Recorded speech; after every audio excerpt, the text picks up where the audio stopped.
update tayo ngayong alas 6:25 ng umaga sa EDSA Kamuning, January 12, kaliwa, pamonumento. Maluwag po ang pamonumento. Yung pakana na Makati City, dyan po tayo may problema. Dahil nakikita nyo naman, bahagya na hong umusad yung mga sasakyan natin dyan.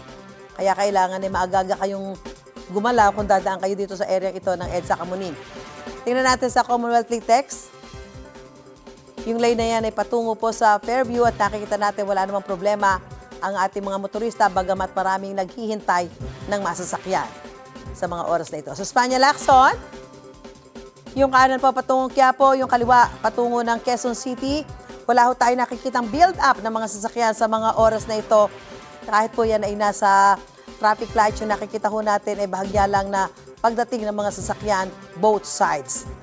At nakikita natin yung mga tumatawid na mga pedestrian, yung mga estudyante o mga papasok sa kanilang trabaho ay kakaunti lamang. Igan, mauna ka sa mga balita, mag-subscribe na sa GMA Integrated News sa YouTube para sa iba't ibang ulat sa ating bansa.